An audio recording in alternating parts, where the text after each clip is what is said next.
बचपन में हम दादी नानी की कहानियाँ सुनकर काफ़ी कुछ सीखते थे। उन कहानियों में हम खुद को जोड़ कभी राजा या कभी रानी बन जाते थे। आज फिर हम आपको हमारी कहानियों के माध्यम से मोहब्बत की उन गलियों में ले जाने का प्रयास कर रहे हैं जहाँ आप फिर से इमोशनल हो जाएंगे।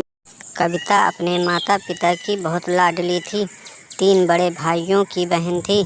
कोई भी चीज़ मांगने पर उसी वक्त सामने हाजिर हो जाती।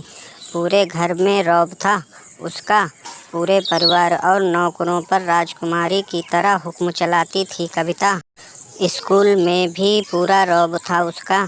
बड़े घर की लाडली जो थी वो ऐसे ही अपने कॉलेज में दाखिला लिया। उसके ठाट बाट, बड़ी गाड़ी में आना जाना, हर दिन नया फैशन देखकर हर कोई उससे दोस्ती करना चाहता था।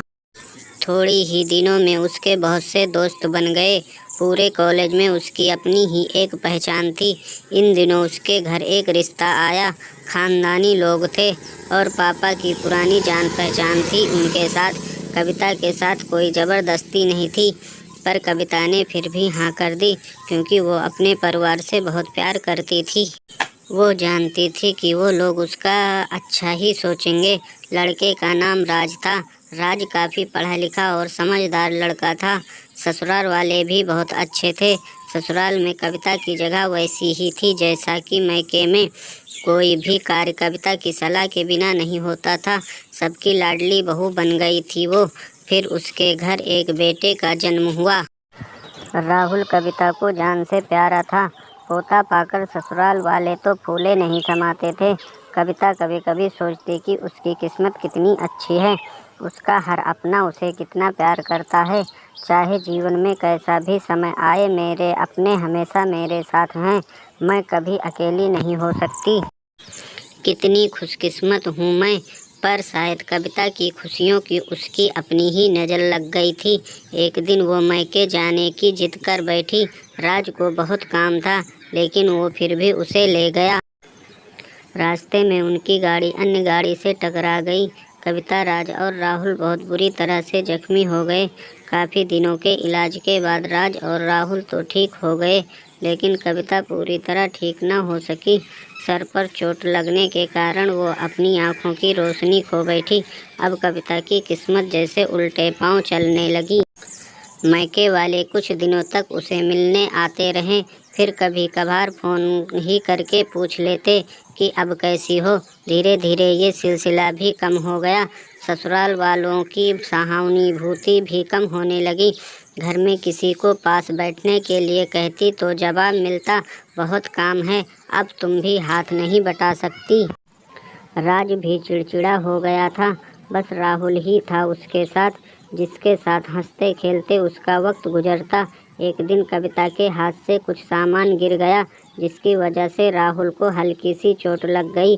कविता के सास ससुर ने राहुल को उससे अलग कर दिया कि कहीं उसके न देखने की वजह से बच्चे का कोई नुकसान न हो जाए।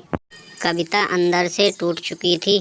एक दिन उसने सबके सामने मायके जाने की इच्छा रखी तो राज उसे तुरंत मायके छोड़ आया, जैसा कि वो भी यही चाहता था। लेकिन राहुल को उसके साथ नहीं भेजा गया।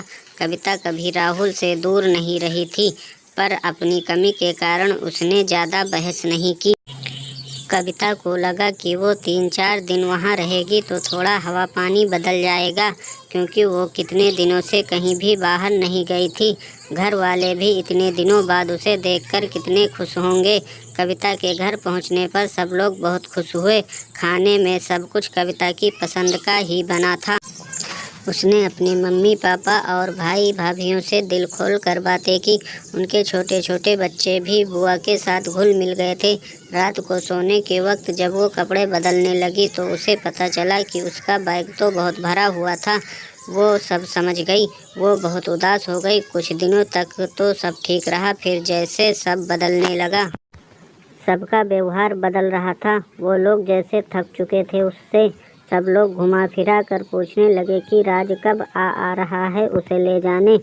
वो बहाना बना देती, जबकि वो जानती थी कि उस घर में अब उसके लिए कोई जगह नहीं।